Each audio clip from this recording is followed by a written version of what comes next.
इस पूरे क्षेत्र के लिए, दक्षिण भारत के लिए, तमिलनाडु के लिए, रामेश्वरम के लिए, जब रामेश्वरम को भूमि से जोड़ने के लिए, ये आइलैंड है, एक द्वीप है रामेश्वरम, इसको मुख्य भूमि से जोड़ने का काम आज पूरा हो गया है। यानी ये पंबन ब्रिज, जिसको प्रधानमंत्री नरेंद्र मोदी ने जिसका उद्घाटन किया है, ये फ्लैग दिखाकर ट्रेन को रवाना किया गया। ये दृश्य, अद्भुत दृश्य। और इसी पंबन ब्रिज से गुजरता ये ट्रेन, और ये बहुत ही महत्वपूर्ण ये दृश्य इसलिए भी हो जाते हैं क्योंकि इंजीनियरिंग मार्बल का ये एक जीता जागता उदाहरण ये ब्रिज, और प्रधानमंत्री ने हरी झंडी दिखाकर इस ट्रेन को रवाना किया।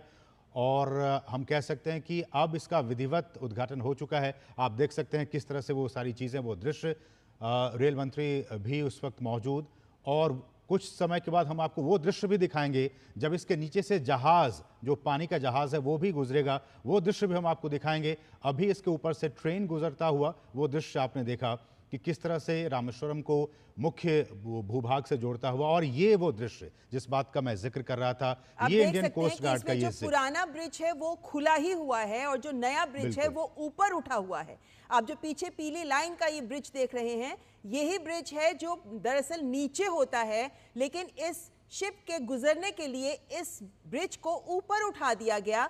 पुराना ब्रिज खुला हुआ है और जो नया ब्रिज बना है वो वर्टिकली ही ऊपर उठ गया है, जिससे कि उस जहाज के गुजरने का रास्ता साफ हो सके।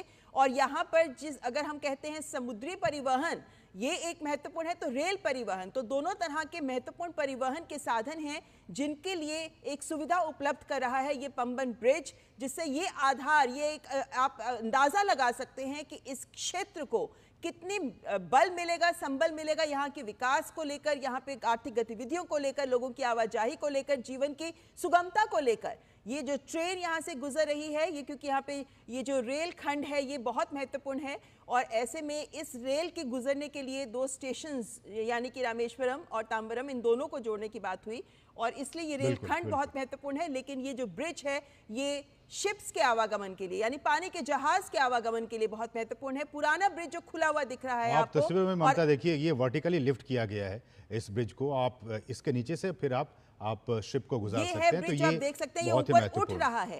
ये ब्रिज नीचे था अभी, लेकिन अब ये ऊपर उठ रहा है। प्रधानमंत्री नरेंद्र मोदी साक्षी बन रहे हैं इस महत्वपूर्ण क्षण के। बिल्कुल। और ये जहाज आप जैसे इंडियन कोस्ट गार्ड का जहाज, इसका मतलब कि आने वाले दिनों में कोई भी किसी भी साइज का कोई भी जहाज हो, वो आप इस पुल के नीचे से गुजार सकते हैं, और ऊपर ट्रेन, नीचे पानी का जहाज। तो ये कहीं ना कहीं एक अद्भुत इंजीनियरिंग भारतीय रेलवे की तरफ से इस तरह का पुल बनाया गया, जिसे हम वर्टिकली लिफ्ट सी ब्रिज कह रहे हैं, और इसे कहा गया था कि इसे 17 मीटर तक ऊपर उठाया जा सकता है। प्रधानमंत्री इस बहुत ही महत्वपूर्ण पल का साक्षी बनते हुए वहाँ पे जो तमाम लोग हैं वो उनका आदर सत्कार करते हुए, और प्रधानमंत्री इन तमाम चीज़ों को देखते हुए, बारीकी से समझते हुए किस तरह से इस पुल का निर्माण किया गया। प्रधानमंत्री ने अब से कुछ देर पहले ही इस पंबन ब्रिज का उद्घाटन किया है। हरी झंडी दिखाकर ट्रेन को रवाना किया गया। ये ट्रेन मुख्य भूमि से जोड़ता है रामेश्वरम और तमिलनाडु को, और दूसरी तरफ उसके ठीक बाद इंडियन कोस्ट गार्ड का वो जहाज़ जो कि इस वर्टिकली से लिफ्ट ब्रिज के नीचे से भी गुजरा। इन दोनों ही दृश्यों को आपने देखा कि एक तरफ रेलवे यातायात और दूसरी तरफ जो पानी का जहाज है वो शिप। आप देख सकते हैं कि अरब सागर के नीले विस्तार का अद्भुत दृश्य पेश कर रही हैं। ये रेल यात्राएं बहुत लोगों को पसंद भी आती हैं, और यहाँ पर खाड़ी पर भारत का बना हुआ सबसे लंबा पुल माना जाता है ये। वैसे 1988 तक अगर हम बात करें तो रामेश्वरम और मुख्य भूमि के बीच एकमात्र संपर्क होता था पुराना पंबन रेल पुल, और उसके बाद अब अगर हम देखें तो शहर का जो धनुषकोटी क्षेत्र था वो भी बुरी तरह से प्रभावित हुआ चक्रवात के बाद। लेकिन चक्रवात के बाद ही पुल का नवीनीकरण की एक महत्वपूर्ण पहल जो 2019 में शुरू की गई, और अब हम देख सकते हैं कि किस तरीके से आज प्रधानमंत्री नरेंद्र मोदी के कर कमलों के द्वारा इसका उद्घाटन हुआ है, राष्ट्र को समर्पित हुआ है। और इससे उम्मीद है कि अब हर साल रामेश्वरम और धनुषकोटी की तीर्थ यात्राओं में भी बहुत भारी इजाफा भक्तों का हो सकता है। और आज रेल परियोजनाओं किस तरीके से प्रधानमंत्री ने इस रेल को हरी झंडी दिखाकर रवाना किया, ये महत्वपूर्ण है, क्योंकि इसमें जो ट्रेन का जो खंड है वो महत्वपूर्ण है, लेकिन साथ ही साथ ये जो पंबन ब्रिज है इसके माध्यम से एक नई तकनीक का पुल जो देश को समर्पित किया गया है, जिससे इस पूरे क्षेत्र में आर्थिक गतिविधियों को तो बढ़ावा मिलेगा ही, लेकिन भक्तों को भी भक्तों को भी यहाँ पर सुविधा मिलेगी पहुँचने के लिए। आपको लगता है प्रोफेसर तिवारी साहब कि ये दृश्य देखने के बाद लोगों में भी उत्सुकता होगी कि यहाँ पहुँचना चाहिए? रोमांचकारी दृश्य है जिसको आप आध्यात्मिक की एक प्रकार से चमत्कार भी कह सकते हैं। लेकिन जैसा कि आपने स्वयं बताया कि ये चाहे भक्त हों, चाहे पर्यटक हों, चाहे वो धार्मिक हों या आर्थिक रूप से वहाँ पर यात्रा करना चाह रहे हों, उनके लिए जो सुगमता है, पहले जो कम से कम पिछले 4-5 वर्षों से 3-4 वर्षों से जो ये रेल यात्रा बंद हो गई थी, तो जो सड़क मार्ग है उस पर कितना दबाव रहा होगा, इसलिए यात्रा में भी असुविधा हुई होगी। और आज के बाद मुझे लगता है कि रेल के माध्यम से तो यात्रा और भी सुगम हो जाती है। और दूसरी बात जो आपने कही कि कितना सुंदर दृश्य है, ये जो दो सागर एक तरह से मिलते हैं और उनका जो दृश्य है मिलन का, तो भारत को यदि देखा जाए तो जगह जगह संगम है, चाहे वो तमिल संगमम काशी में हो, चाहे वो गांधीनगर में हो या किसी और क्षेत्र में हो या अयोध्या में हो।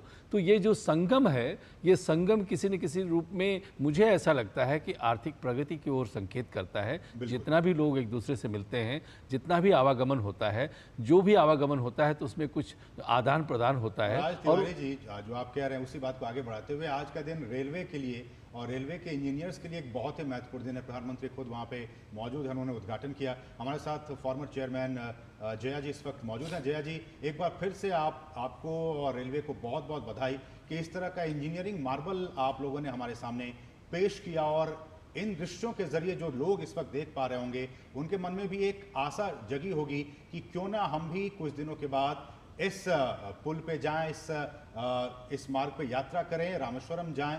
तो आप लोगों ने एक बहुत ही अद्भुत और बहुत ही कमाल करके दिखाया है इस पुल को बनाकर, वर्टिकली लिफ्ट सी ब्रिज को बनाकर। एक बार फिर से आपको बहुत बहुत बधाई जया जी।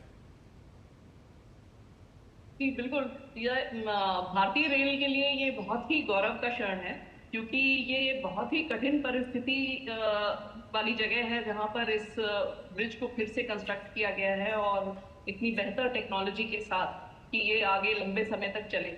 और इससे यात्रा बहुत ही सुगम हो जाएगी। और तमिलनाडु से रामेश्वरम जाने के लिए ही नहीं, भारत के किसी भी अंग से आप रामेश्वरम सीधा पहुंच सकेंगे। और ये ब्रिज जो है, पहले वाले ब्रिज में बहुत सारी कमजोरी के कारण उसमें सिर्फ 10 किलोमीटर की स्पीड अलाउड थी और कोई बहुत ज्यादा भारी ट्रेन नहीं चलाई जा सकती थी। ये ब्रिज जो है ये अब स्ट्रेंथेंड है, इस पे 75 किलोमीटर की स्पीड से ट्रेन पार हो सकती है। और ये 25 टन की भार क्षमता को भी वहन कर सकता है। इसलिए